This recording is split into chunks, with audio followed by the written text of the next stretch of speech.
Great. Yeah. Thanks everyone for joining. For some of us, it's in the evening, and depending on where you are in the world. So it's great to have everyone in here. So I'm just gonna go right straight to giving a short presentation on MentorColor, why we're here, and then I'll just pass it on to Roberta. She has a lot of things that she would like to cover with us today. Our mission at MentorColor really is about providing the resources and the network that you need to advance your career, and we're doing this primarily to increase representation of Blacks and people of color and people from underrepresented and unconventional tech backgrounds in general. And what we've done is we've put together some of the best mentors in the industry, and our mentors are spending time helping you grow. So this is just one of the kind of forums that you can expect to get this kind of support from, and our mentors are there to help you with also, in addition to group sessions like this, one-on-one sessions via video calls where you can get support on specific topics that you're trying to work on.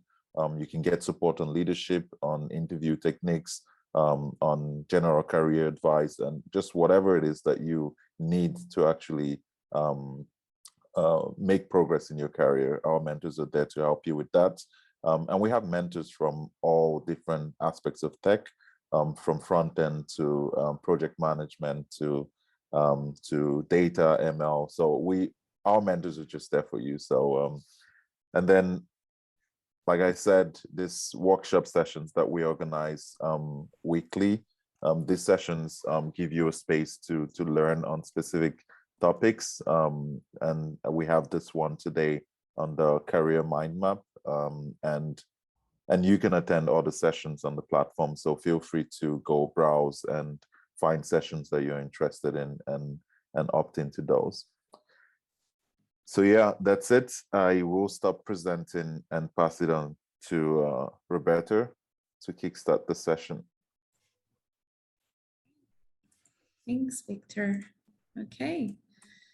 So are you seeing my screen? Yes. All right, great. So super excited to be here. Thank you, Boina and Victor, for the invitation. So today I'm here to talk a little bit about how to build your career mind map in order to unlock your full potential. Let me just do something quickly here. Right. So this is me. I'm a senior manager at CINT. It's a Brazilian organization with more than 6,000 employees. We are a consultancy agency company. We provide consulting services for project development, product development, data. We have a bunch of offerings. And I'm also a Google Developers Group organizer. I'm a Women Tech Maker ambassador, and that's my baby girl, Nina. So the first question, because I will guide you through a series of questions today, is, are you connected to yourself? And it's important to highlight that we should practice for today active listening in order to obtain the most from this session, because I will share the deck with you later, but some of the things that I will be exploring here with you will not be present in the slide. So this is my first question. Are you connected to yourself and to this moment? And having said that, I wanted to share with you the folly of the musk deer. So one day, the musk deer of the mountains sniffed a breath of musk perfume. He leapt from jungle to jungle in its pursuit. The poor animal no longer ate, drank, or slept. He did not know where the scent of the musk came from, but he was impelled to pursue it through the ravines, forests, and hills. Finally, starving, harassed, exhausted, and wondering about it at random, he slipped from the top of the rock and he felt mortally wounded. The musk deer's last act before he died was to lick his breast, and his musk pouch, torn when he fell from the rock, poured out its perfume. He gasped and tried to breathe it in the perfume, but it was too late. The perfume that the deer looked for externally was all the while contained in itself. And the deer allowed itself to get fooled into thinking that the truth was outside and neglected to look within. This is why I think it's so important for us to create a career mind map. It's actually a life mind map, because we are map makers and travelers, as Brené Brown would say, right? So I believe in something that we call a life spiral, right? So over the long term, we tend to spiral upward, often encountering the same challenges from different vantage points. Ideally, we will have a wider comfort zone, right, to go through these challenges. And this is what we get from creating a career mind map, right? So the initial steps, we have like 10 pillars that build the career mind map. And the first one are your aspirations. So we have something here that's a very good exercise that I like to, in a free translation, it's a lightgram, where we have like 4 quadrants to it. So things that I do but I dislike are like obligations. And I brought here, of course, like personal examples, okay? But you should be considering those for your professional career, right? So obligations for me is folding clothes and groceries. I just hate it, okay? Now, things that I dislike and I don't do it are like values and pensions. For here, I brought a professional example, right? Micromanaging and disrespecting diversity, right? I always tend to foster an environment where we have belonging being nurtured, right? Things that I like, but I don't do it, are my aspirations. So travel, I brought here this example, and learn how to make candles, okay? So things that I like, but I don't do it. For instance, Lean Inception workshops as part of product development area. This is something that I would like to do it more often, but considering the nature of my responsibilities, I don't get to do it as often as I would like, right? And things that I like and I do are like accomplishments. Mentor people and yoga, things that I have pleasure, that I'm happy, that I feel fulfilled by doing it. So once you create the lightgram, you will be able to understand what are your aspirations, right? What are your dreams? Things that you would like to be doing on your future, but you aren't doing today. So if you want to take a screenshot, so that would be like values, tensions, obligations, accomplishments, and aspirations, okay? Now, the second pillar would be understanding your interests, okay? So molding comb-shaped professionals, okay? So things that I study hard in order to work on a daily basis are like product management, project management, and those are things that I study very hard to use in my day-to-day work. And things that I'm curious about is like futurism, design, mixology, and storytelling. So what are the pillars that make that are super important considering the future that you are envisioning for your career, and things that you are curious about that sometimes we disregard, but as a matter of fact, when we go into our day-to-day work routine, your job has you like fully. So that curious side of yours will also be a part of your day-to-day work. It might even be that you are working in a project where futurism is the core business. Why not?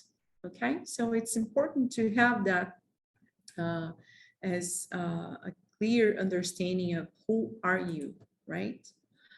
The next step is understanding your motivations, right? So the power of the moving motivators, this is an exercise from Management 3.0, where we have like 10 intrinsic motivations, and your work is to prioritize the most important for you and the least important for you, right? So we have acceptance, people around me approve what I do and what I am.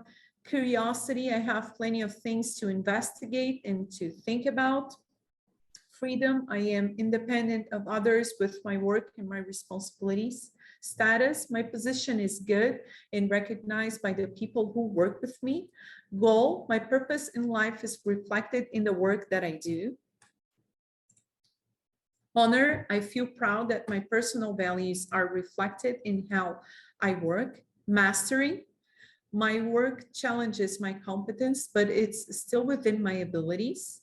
Order, there are enough rules and policies for a stable environment.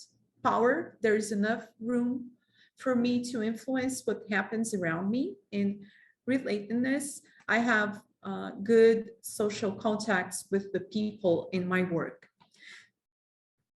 So why is moving motivators so important, right? Sometimes when you are you're not motivated on your day-to-day job, possibly it's because one of your intrinsic motivations is being impacted by something that is happening, okay?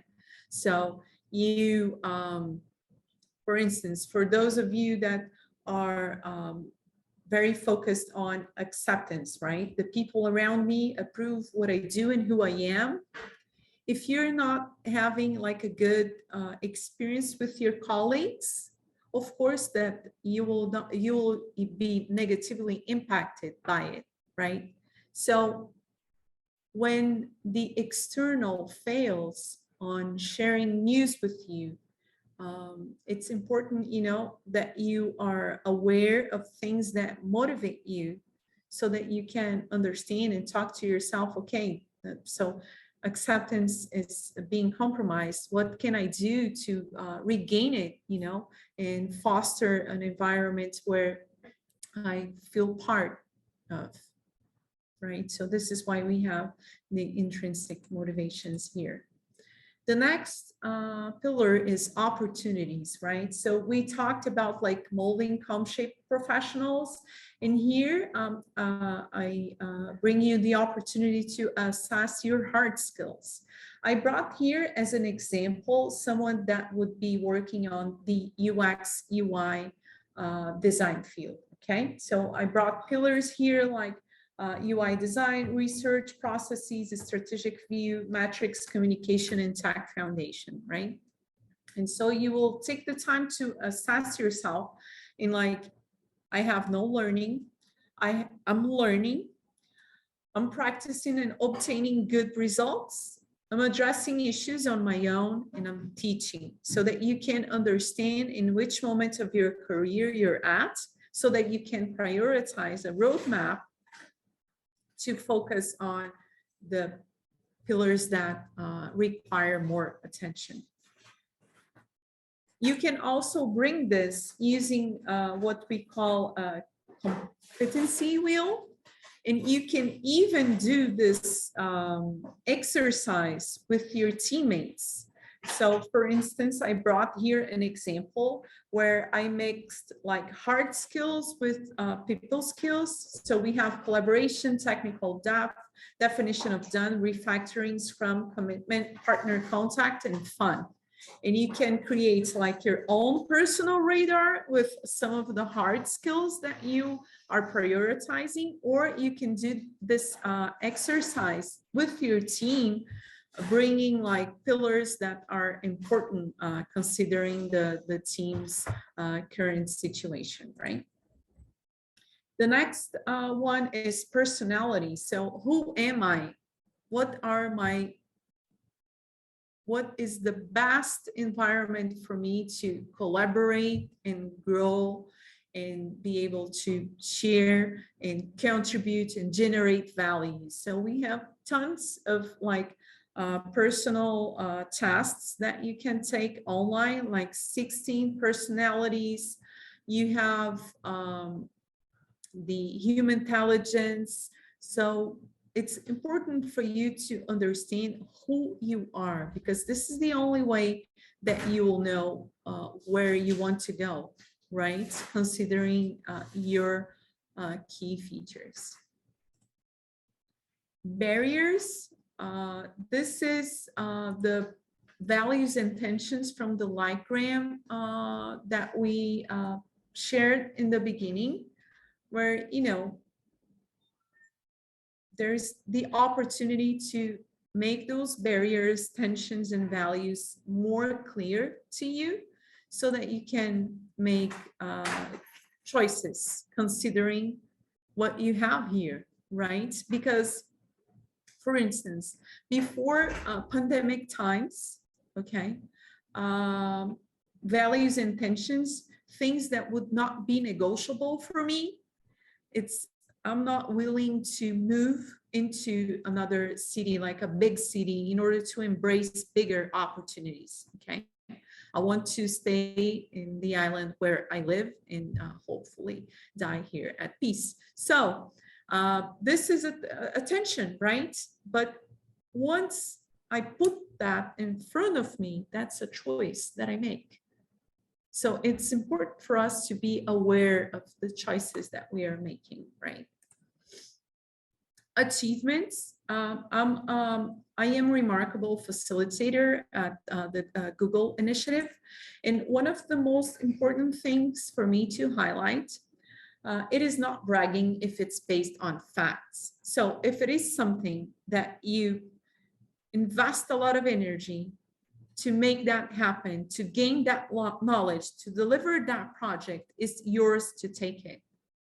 And especially considering that we are working from home and that we don't have time to just grab a coffee and, you know, talk about your achievements, it's important to have them in front of you, so that when challenging moments come, you have that list near you so that you don't forget who you are. Especially when you're envisioning new and bold opportunities, like that shift in your career, that bigger role, or that challenging project, you know, it's yours to take it. You invested a lot of energy in this, and that. Believe in yourself, right? And this is why we have MentorColor here, I think, that to help you, you know, be able to cope and be able to embrace you as a whole and make you stronger, you know, to envision new and bold opportunities. And finally, qualities, right?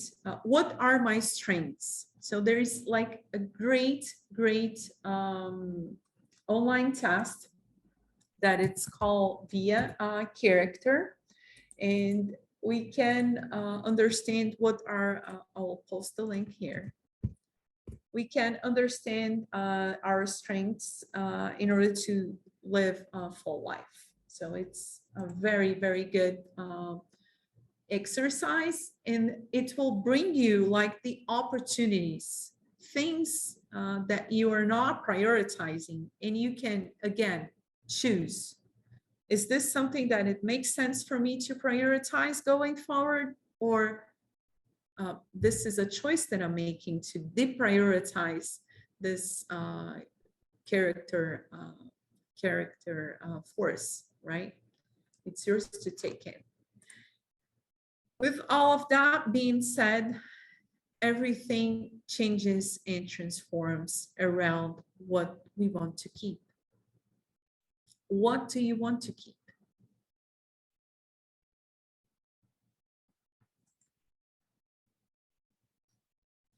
I cannot conclude this session without sharing the power of stories. The stories that we tell ourselves in front of the mirror, the stories that we tell our friends, our families, our loved ones, they have a strong power to change your future and even your present. So for centuries, stories have been used to categorize groups around shared visions and goals.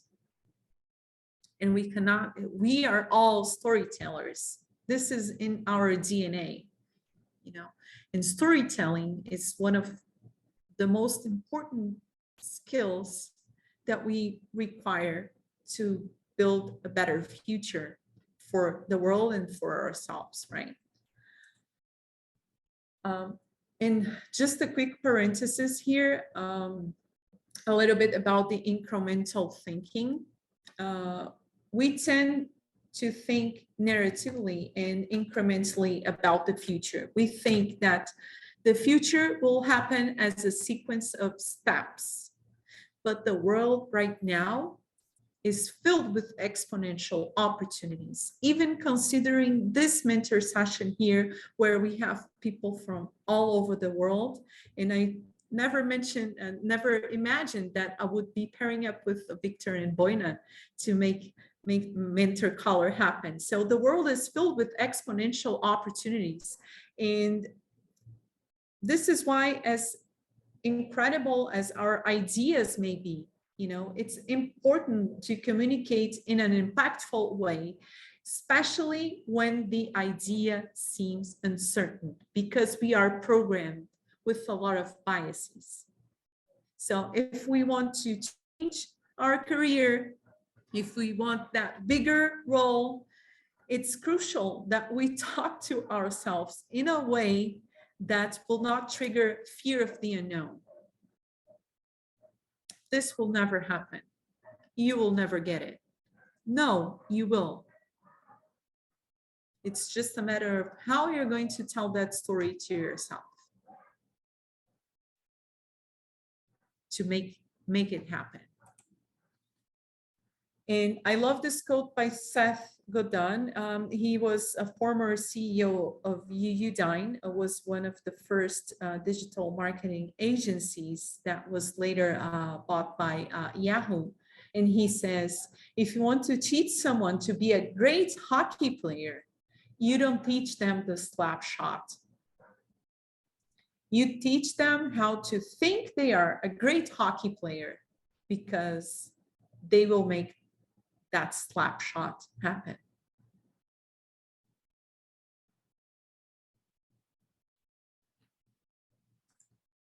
The incremental mind focuses on doing something better, while the exponential focuses on doing something different.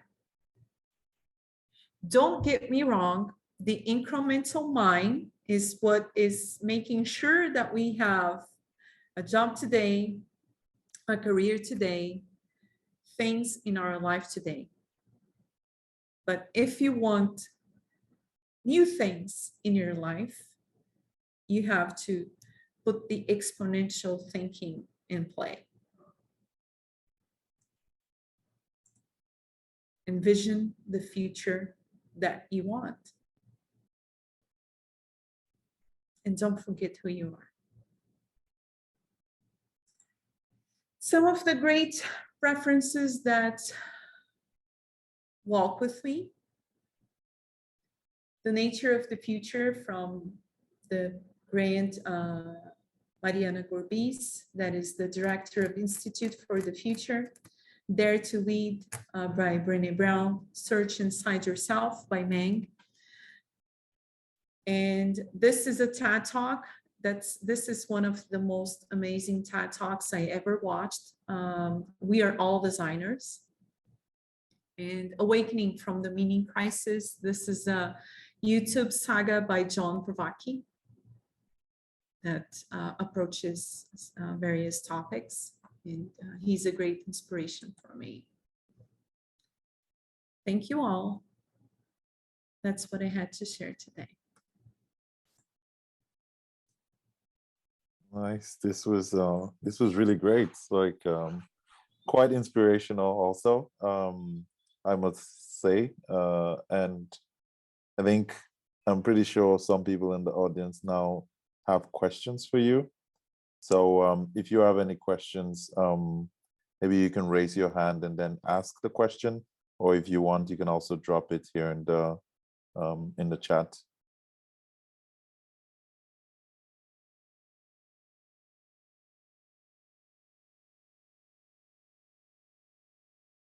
I can see Desmond. Yeah, you can unmute yourself. After that, we'll take Suzette. Awesome. This is a really fantastic question. Very fantastic presentation, Roberta. I have a quick question for you. So for example, let's say that I love how you use the example of a UX designer, right? Or someone's trying to go the design route. But what if you're not good at design? Or let's say you're not, for some reason, you get things slower than your colleagues. Oh, I lost your audio. Sorry. I'm sorry, I was on mute. So for example, one of your examples you gave me a presentation, which is really great, was the UX designer. But I do have a question of incremental mind versus exponential mind, and I guess leveraging your strengths. I'm a software engineer, but I noticed that sometimes my colleagues are faster at developing algorithms faster than myself and the like. How would you gauge, or what would you recommend for someone to get better, to grow in their strength, or grow in something that they're not naturally strong in? Would you encourage them to think incrementally and do something and get better every day, or think exponentially from your presentation, like, hey, think about something different you might do with something that you're better at? So a couple of things here. One thing that I think that it's super important when you are comparing yourself to others, does a cherry tree compares itself to an apple tree? No, it just blooms, And one of the things that it's super important to highlight, that was a great change on the way that I perceive myself. There is Cole. He has a learning cycle assessment where you understand what kind of learner are you. Because, we have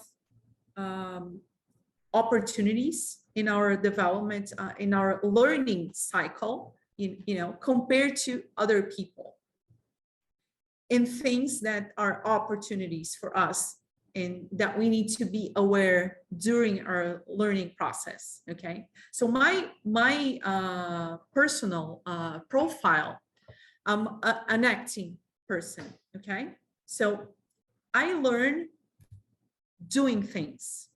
This is why usually my sharing sessions are so brief, because if I have to learn something that will take more than 30 minutes in a time, slots, it will just kill me, because I need space to, you give me something and I have the opportunity to have a hands-on opportunity, okay, to make it practice. So once I understood that, and that I have gaps in like solving the correct problem, and I need to be aware of that. Once I understood that, it was eye-opening for me. And I'm constantly asking myself, am I learning the right thing I need to do this job? Am I, addressing the right issue? So this is my first suggestion for you. We have different experiences when we are learning new things. And you should take your time considering your profile and embrace it. And then based on that assessment, come up with a personal development plan, and go from there. So if it is something that you want to do in your future and you have absolutely sure of it, I don't think that you should drop it. Does that answer your question, sweetie? It does. Thank you so much, Roberta. And I will definitely Sure. take the learning, you said the learning style The assessment? cold, yeah. Cool. Cold learning assessment. Thank you so much. Really helpful. All right. I see a question from Danilo here. I'm not sure if we have others that were shared previously. Yeah, maybe we can go with Suzette and then we'll take Danilo's question just right after that. All right, yeah. So, hey, Roberta, thank you for the presentation. It was very, as Victor said, like inspirational. It's like you feel like energized.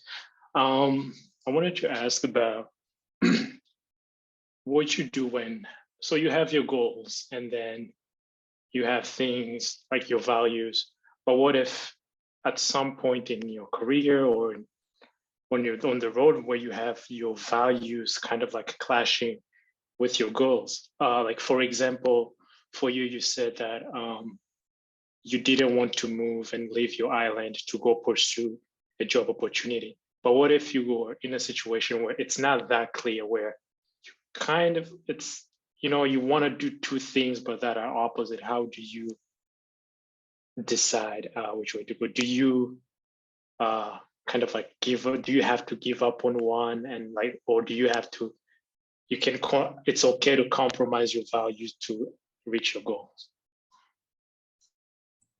I think that you should collect as much data as possible in order to make that choice, right? And then when you are choosing one thing, that's also means that you are renouncing something. And does that make sense to you? So I would go that way, collect as much data as possible and make an informed decision. And being extremely aware of what I would be potentially renouncing due to that choice. Does that answer your question, Suzette? Yeah, thank you. All right. Yeah, so I guess like Roberto, you're also saying that like freezing is not necessarily like an option. Like you kind of need to make a choice, but you need to go through that exercise of getting enough data to make that decision, because you will have to renounce on something and you just need to figure out what that would be. No, that's and really, if it that's makes really great. sense. Yeah. All right. Nice. Yeah, let's take Danilo's question. How often do you suggest this map to be updated? Is it yearly, or what is the cadence? So usually we do like a first round of, to create that map. And I would say that it pretty much depends on how aggressive your career goals are. So if you are in a study situation where you just want to obtain more hard skill knowledge, I would say that every 6 months it would make sense. If you're shifting your career to something else, and this is something that we are seeing more and more often, right, Victor? People that want advisors and career counseling in order to make that big shift, then I think that you would have to, take a look at it on a monthly basis or so, just in order to make sure that you are achieving the goals that you're setting for yourself. So it's pretty much dependent on how aggressive your goals are to make that assessment. Hopefully I answered your question, Danilo.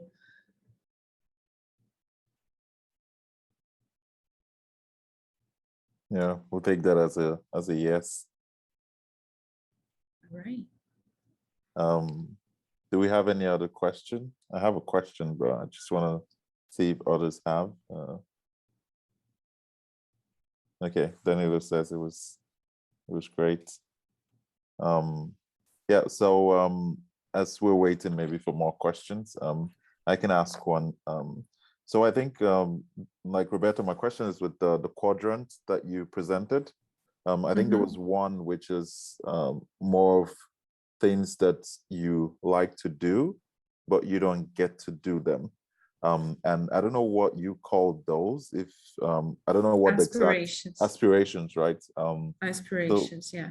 yeah. So kind of how do Dreams. you, yeah, the dreams, right? How do you kind of work with those, given that like you actually want to do them, but you're not? Like, how do you work with things that fall in that quadrant because they're not happening at the moment? Right. I don't know if I'm lucky enough, when it comes to career and companies that I work for, but everything changes and transforms around what I want to keep. And I make stuff happen, around that. So if I want to share more knowledge, for instance, just as a random example, I will foster an environment where we can have technical sessions to understand more about what the teams are doing, or maybe career sessions where we can understand how people are progressing on their careers, and things like that. So, and then I'm always dreaming about something, and after that I take the time to, okay, how we can transform this into actually something tangible, because sometimes you're going to dream big things or things that are not possible, and maybe that's the opportunity, to look into the community. Like, for instance, MentorColor. This is something that I like to do very often, share knowledge. So, okay, I cannot do this all the time inside at work, but can I reach out to the community and do it? Maybe like working on a side project because I want to learn Python, I will reach out to the community, see if someone is working on a, non-profitable project where I can actually have fun, meet new people, and learn Python. What could be the possible strategies around that? Does that answer your question? Yeah, it does. It does perfectly. It's almost like you always need to have a backlog of those dreams. But then like you kind of moved some of those off to the other quadrants over time. It's really great. Yeah. And let me see if I have this in English. I don't have it.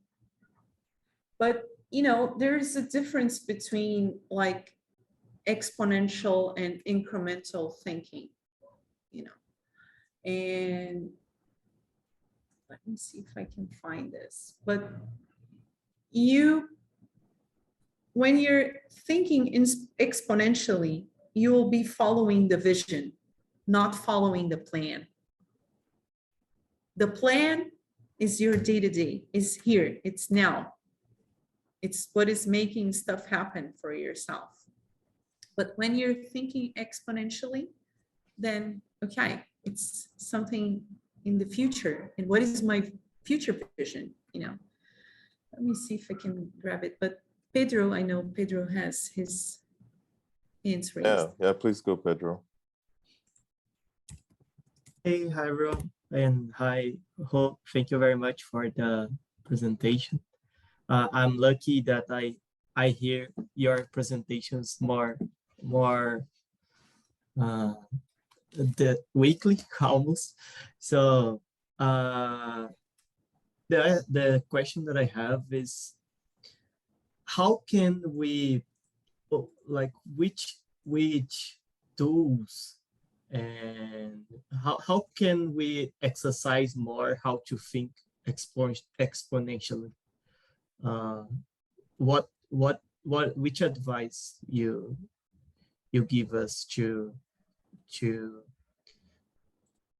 think more exponentially and less?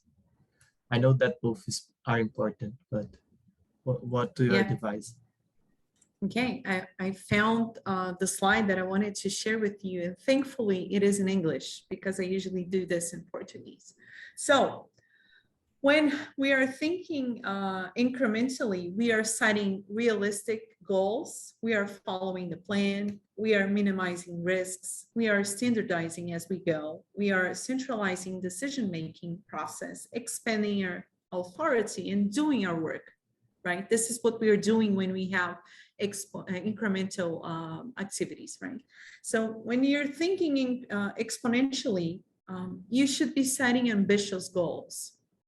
You should be following your vision. You should be maximizing learning. You should be personalizing as you go, empowering decision-making, expand influence, and grow your network. When we are talking about exponential opportunities, take under the consideration the possibility of having your network of friends, colleagues working to impact your reality. You know, sometimes that new job opportunity will come from a former colleague. Who knows, you know, that project that you wanted to, that side project that you wanted to work on might even come from a group of people that are, everyone is having the same idea, but nobody's talking about it, you know. And then acts of leadership, you know, you're talking about something that you want, and you might even, you know, expand your influence to make stuff happen for yourself. So did I answer your question, Pedro? Yeah, thank you. All right. Do you have any books or something related to this? Thinking more exponentially, like I see this as also think outside the box also. I think it's Yeah, there is some books. There is one that is from incremental to exponential. How large companies see the future and rethink innovation. That's a good one. And yeah, I would suggest this one. I think that it makes sense. I know that it has like a company setting. And there's also Singularity University talks a lot about exponential thinking, and they have some courses there as well. So if you want to take a look at it. Oh, Blue Ocean Strategy, another great reference. Thanks. thank you. All right. All right. My pleasure. Yeah, I think that was it, unless someone else has any questions. Do you have any parting words, Roberta? Thank you, everyone that attended this session. Thank you, Victor and Buena, for the opportunity. I hope to do this again sometime soon with other topics of interest. Definitely, we will definitely help facilitate that. And for everyone, yeah, feel free to, you'll get emails to give feedback and share kind of what you've learned from this. So that'll be great. So Roberta can learn more about what you got out of this session. And yeah, feel free to book Roberta. She's on MentorColor. So if you want one-to-one sessions with her, feel free to book her on mentorcolor.org. All right, thanks everyone. And Thanks, everyone. yeah, have a nice rest of day.